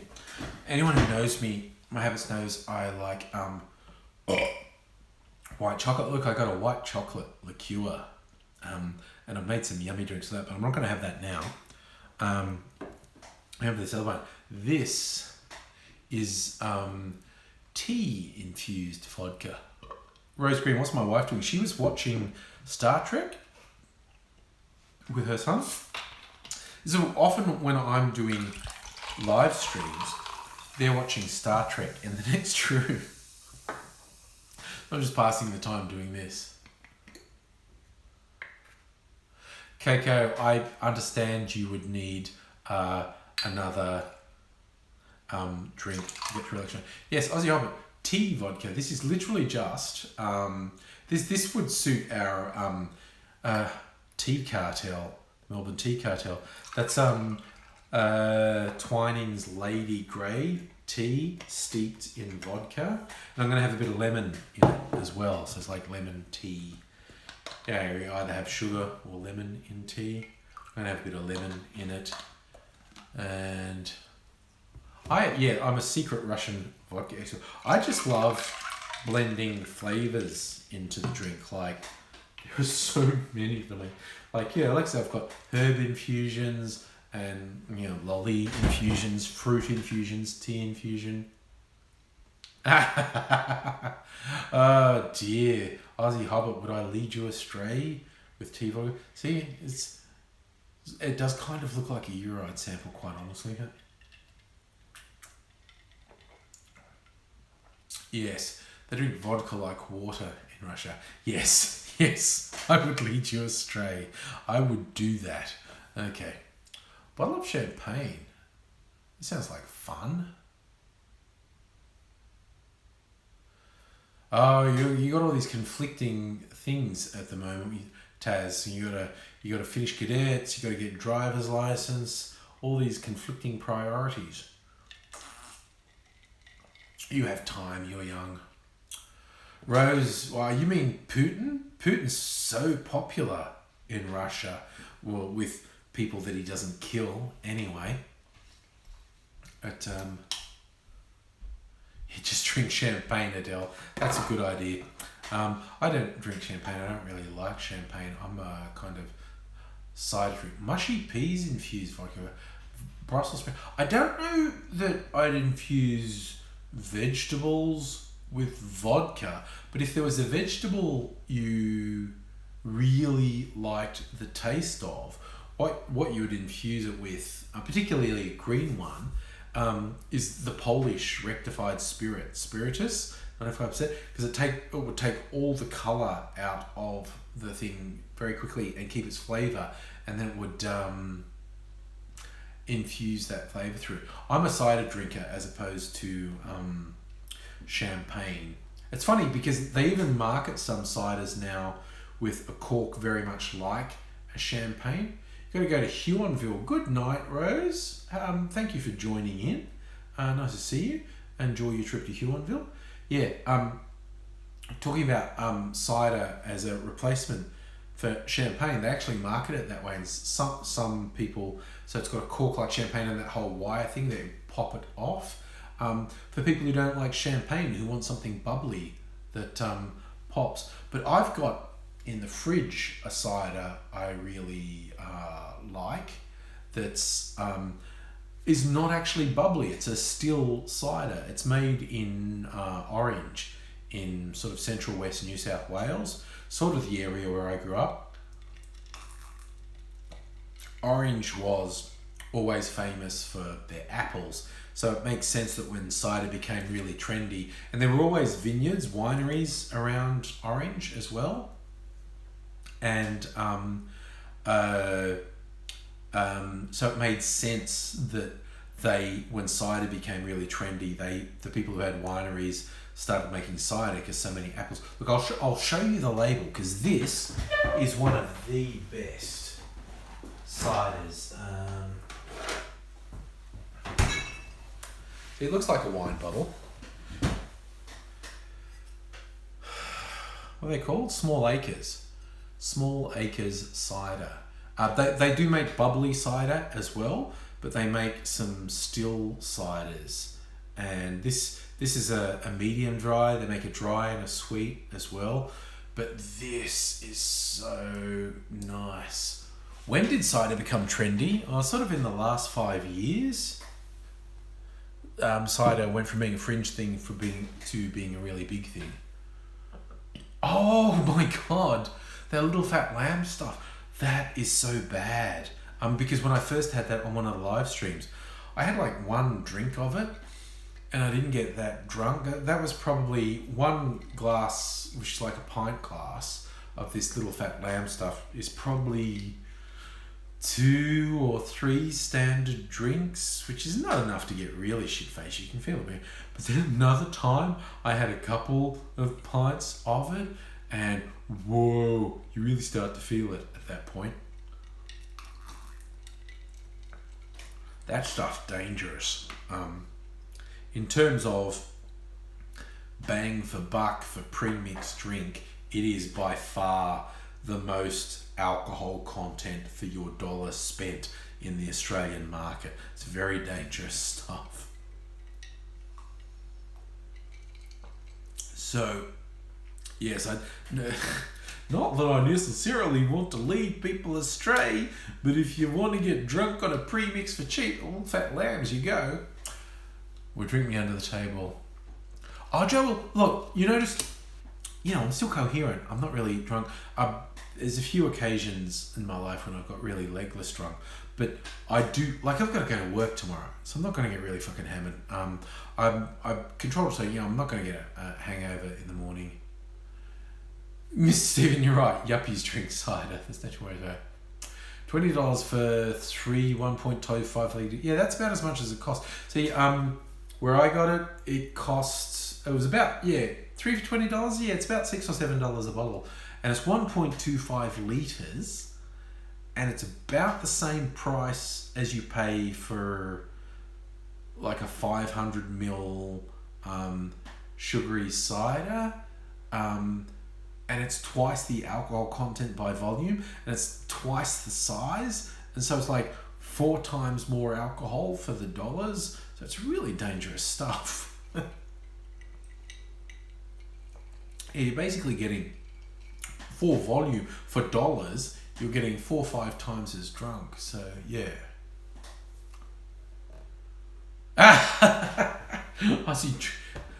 Aussie brick chick, you're a cheap night out.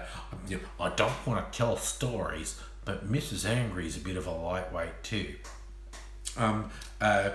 It's funny. We because we have kids with previous partners. Keiko, we talked about that. You don't drink at all now, or you don't. But I mean, in as much as I'm having an alcoholic beverage, if someone has been through either problem drinking or full-on alcoholism, I would never try to talk someone into drinking if it was bad for them. And if someone says, no, I don't drink alcohol at all, I abstain, I'm 100% behind you. If that's the choice you make for yourself, I'm 100% behind you. I think binge drinking is really dangerous. I think getting really shit-faced, unconscious drunk is a very bad thing to do. So, I mean, I'm a little bit happy now. KK, staying dry for the election. Look, I understand you've got all my support going out, okay? All my support and positivity in what's a difficult time in the election, a stressful election, no doubt whatsoever. But you've got all my support to not have a drink. You don't want to have a drink. You don't want to go down that road. You've 100% got all my support, positive thoughts and empathy for you to stay on an even keel.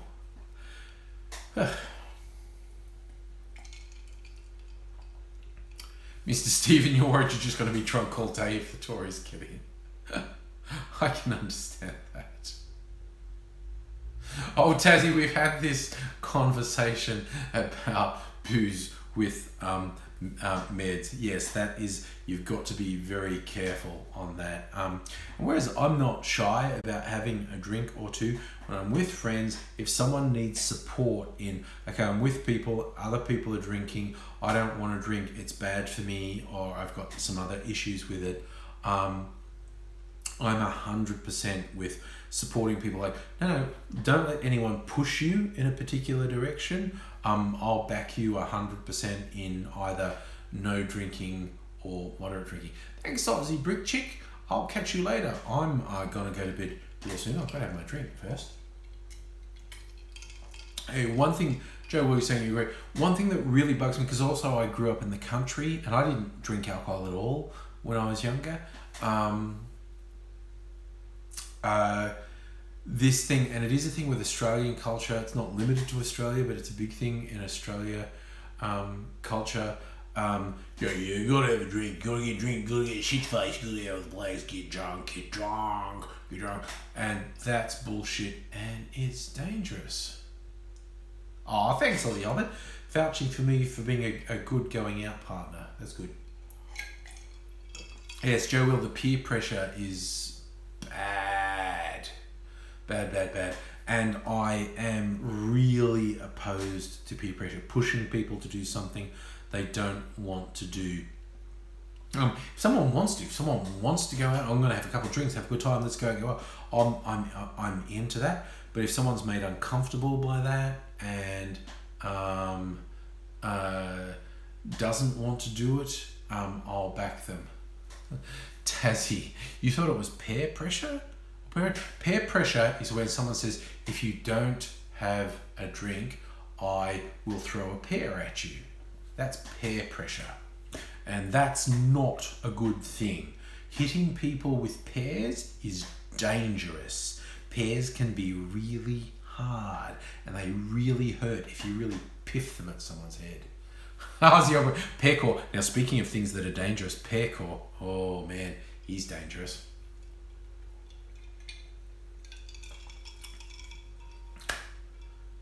Yes, so, okay, yeah, this is where I'm going to divert for a second and be serious, because my friend Keiko's last mile is not wanting to drink and feeling the impulse to drink. Of course, when a friend needs support, I will do all my best. And this is someone I've known through the internet for years and I had a lot of good interactions with. So when someone I like needs support, I like to think I give them support. I'm very much a believer in when someone needs a little bit of help, a little bit of support, be there for them. Not necessarily subsume yourself for other people, because I think that gets dangerous if you forget about yourself when you do it. But I think you can help someone else. Occasionally just remember that someone else has needs and not think of yourself. Mr. Stephen, I did not make up peer pressure. There was a government study into that. The number of people who'd had pears thrown at them when they deviated from socially accepted norms. It's a big problem. Peer pressure is a big problem. I blame the fruit lobby myself. Because of course, if pears are just being thrown at people, you have to buy more pears. The pear farmers, they're who's at fault. We talk about who's the biggest problem in society. The pear growers. The pear growers are encouraging this antisocial behaviour because they might make more money than anyone else if peer pressure goes in. Okay, and I really understand if the election is pushing you to think, I need to binge drink.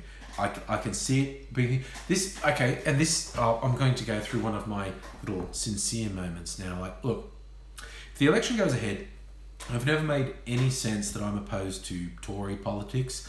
I think it would be better for all my friends in England if Labour won the election or were able to form a coalition government. If the Tories get in, particularly if they get in with an increased majority, they're going to do some things that I regard as very bad, and people I care about will be very badly affected by it. Even people I don't know will be affected very badly. And I feel bad about that. But it really is one of those things where we need to find strength from other people rather than be bitter and go, oh, the people I don't like got power, I'm going to give up, or I'm going to blank it all out with alcohol. Find like-minded people. Even in times of oppression, solidarity matters. Finding people you can be with, finding people you can help, finding people who can support you and you can support them in turn, that's really important. So even in dark times, there are opportunities for positivity. There are opportunities to grow and have good things happen. So, Mr. Stephen, let's just do an affirmation on that Corbyn's going to win. And I agree with you completely, Keiko, with the Tory policy will kill people. And they seem to be reveling in cruelty at the moment, which is awful. Because I have friends I've made through the internet who are Tory, who aren't evil, cruel people. But the people running the Tory party at the moment and making a policy for the Tories seem to be cruel. They seem to be reveling in cruelty and lies. So I don't think Tory voters are by definition cruel and evil, but it is really starting to think that the Tory party is cruel. Taz, you want an outline of the UK? Okay, what we're referring to is the Tories, the Conservatives. That's the closest to our Liberal National Party coalition here. That's the Conservative Party. And Labour in the UK is very similar to Labour in Australia. So in that way, it's really simple. But the current Tories, the current Conservatives in the UK are dead set on taking apart things like the public health system.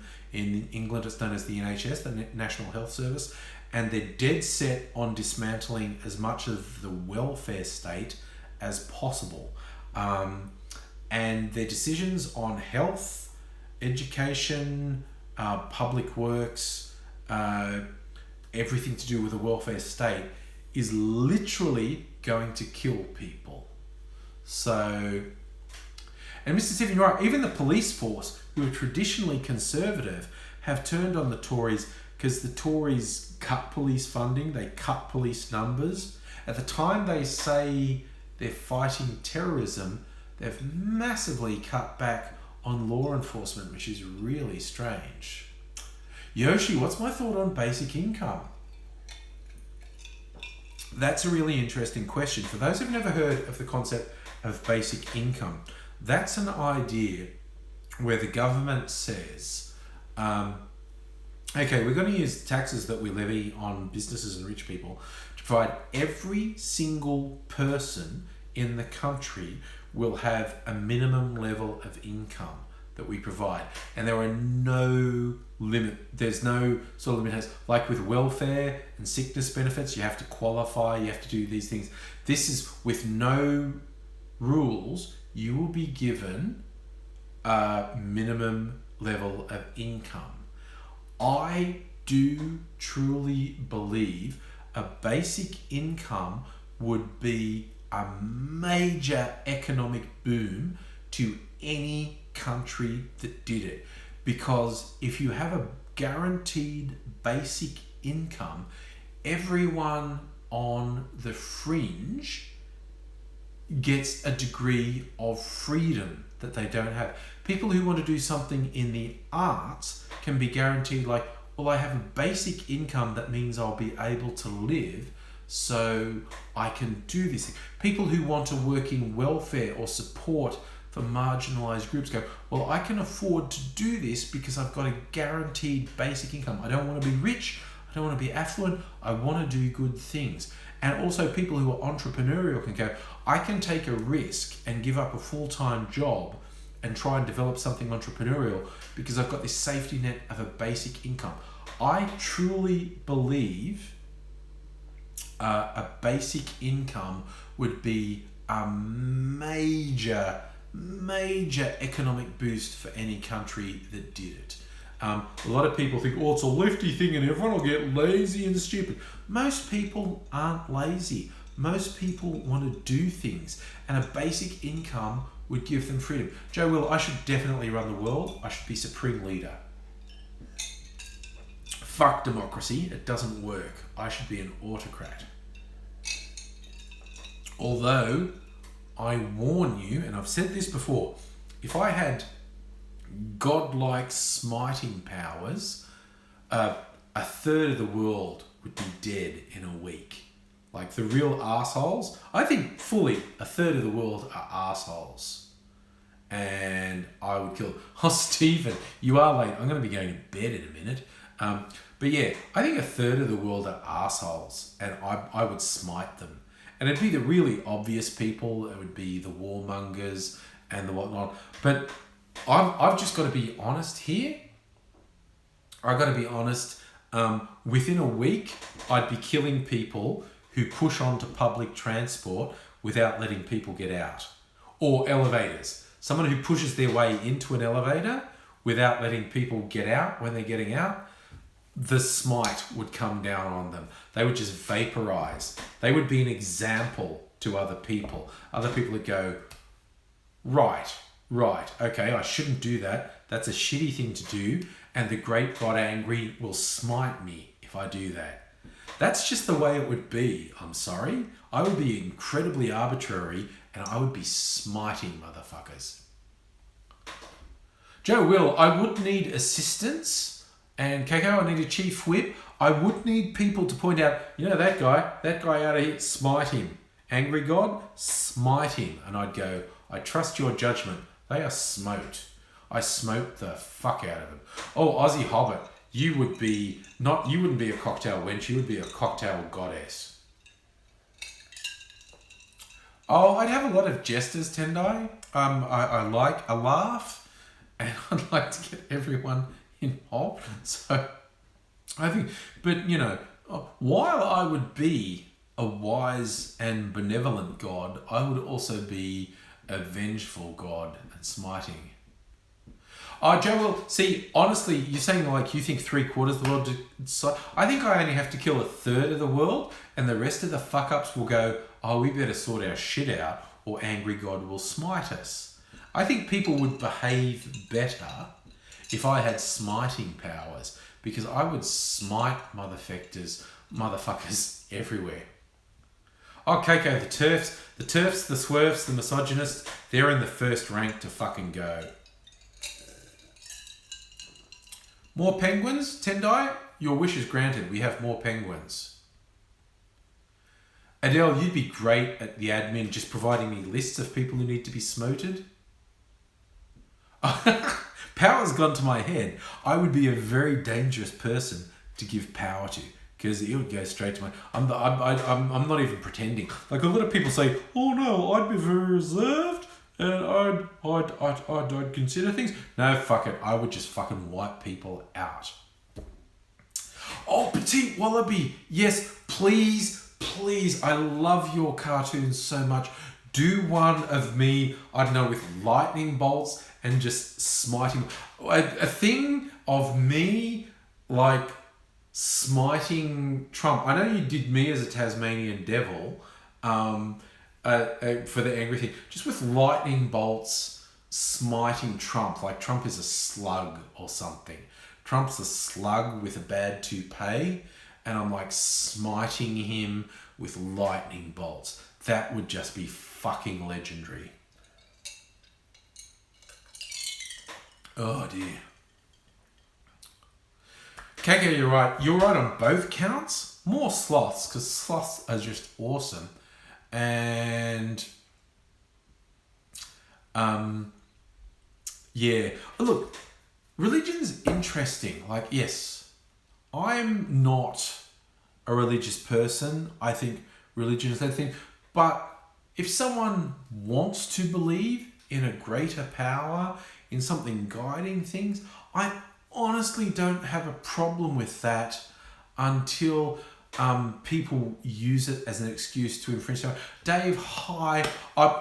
Look, I've got to throw out Petite Wallaby there. He's Canadian, is now married to an Aussie mate of mine, a YouTuber I know. People I've known for years. Okay, so I'm here celebrating YouTube anniversary. And we had a little talk together before about why I'm not a big YouTuber, and there's a bunch of good reasons why I'm not. But I don't care, because what I have got out of years of YouTube is friends. Both people I've physically met, people I've hung out with, had a good time with, and people I've interacted with online. That is worth so much more, so much more than being a YouTube celebrity. I'm not saying I don't want to be a YouTube full-timer. I'd love doing that. But the friendships I've made and the connections I've made, both with people I've physically hung out with and people I've just interacted with online, that has just been fucking awesome. And people like Petite Wallaby and Dave, and they're both living in Canada now, and they're married, and they're awesome people. Love them to death. And I love the mix of people that come into these live feeds. Stephen Talbot, I saved your life. That's pretty fucking full on, buddy. I'm really glad I did. That's also pretty full on. So the people who come in here are a mix of people who I've met in real life, people I've interacted online with a long time, and new people who are just coming into the live stream, are relatively recent viewers of my videos. And it's all good. Like, it is all amazing. The connections are just brilliant. I love it. Okay, I've got one more swig of my drink, I think, and then it's probably bedtime. So, yes, and Yoshi and some old subscribers. Some people, because I've been around for 11 years, there are some people who've been with me for the whole journey. Some have been with me for part of the journey, half the journey. Some are relatively new, and it's all good. I love having interactions with new people. I love seeing people pop up in the live feeds who I maybe haven't interacted with for a long time.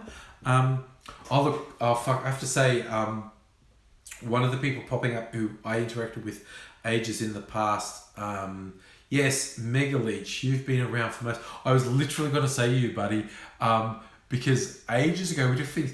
We don't look totally dissimilar, like dudes with beards, and we actually made a video where we pretended to be each other, and he actually changed his beard to look like mine at the time, and they were like such fun videos that we posted on each other's channels, pretending to be each other. It's like I've done so many fun things on YouTube. It's been so good. Oh no, I'm cutting out for you, Adele. Well, I'm going to bed soon anyway. Yeah, that's that drink done. G'day, Angry Mike, you are so late because I'm literally about to go. I've been doing this for 2 hours, and that's probably enough, even for an anniversary show. There will be a video live tomorrow. At this early point, my intention is tomorrow nights would be a pre-recorded video, Totally Fucked Up Friday. And because there's a lot to talk about on that front. But honestly, because the live ones are so much fun, if I have any difficulty getting my act together to do a pre-recorded video, I probably will do another live stream. But even if it's a pre-recorded video tomorrow, there'll be at least one live stream on the videos. I am trying to put up a video every day. In June, if nothing arises. Vagina. Tassie, I may repeat myself. I've had a couple of drinks, honestly. Thank you, Tan. I'm here. Oh, Mega Leech, it's so cool seeing you again. I mean, fucking old school YouTube buddies. How good is that? It's interesting to look, as a side note, because I'm on Facebook as well, and you get those things, people's birthdays. If I don't actively interact with people, I don't normally say anything on the birthdays. But if it's people I do actively interact with, I do a happy birthday to them. And one of them today is Michael Buckley's birthday. What the Buck, if you watch YouTube. He's one of my old YouTube friends, and he's the most positive person I know. Dottie, I say vagina a lot. But today, while being my YouTube anniversary, is also Michael Buckley's birthday. And Michael is just the most lovely person. He's the most positive person I've ever known. So it was fun. You know, I got to wish him a happy birthday, and he, you know, responded and said thanks. And it's just, again, the YouTube connections. What? Aussie, well, you know what the Buck. We interact a fair bit online. I've met him once. I've got a video of when we met at a thing, YouTube Live from about, 8 or 9 years ago. He is just the nicest fucking person in the world. He's so positive, it blows my mind. But it's his birthday today. So that was pretty funny that his birthday coincides with my YouTube anniversary. So, yeah, so thank you everyone for being part of that. I so enjoy having everyone in these live feeds. So yeah, probably every second day this month will be a live feed at least. It'll be like live stream, then pre-recorded video. So you're all super awesome people. And thank you so much for joining me for my anniversary party. And like I said, one way or another, I'll be back tomorrow, either with a pre-recorded video or another live one. So thank you all for doing it. And Petty Wallaby, don't forget, you're now doing a picture of me being an omnipotent god smiting Donald Trump. Okay, I'm waiting for that. I love your cartoons so much. And thank you everyone else for joining me. I will be back very soon doing a video every day in June if nothing arises, either pre-recorded or live. I'll see if I can come up with a banger for the end of the week. And even if it's pre-recorded, I'll probably be hammered when I do it. So let's go, Mr. Stephen Corbyn for the win. I wake up in the morning, I'll know what happened in the UK election. And I so hope it's Corbyn for the win. But if it's the Tories, life will continue. We will survive. It might be a fight. It might be a struggle. There might be some hard times. But we as people will continue. So all my feelings going out to my friends in the UK now, even if it doesn't go the way you want, you know, life will go on, the struggle will go on, and things will turn around. That's a positive note to go out on. We will survive against all odds. I will be back soon, and I hope to see you then. So bye now.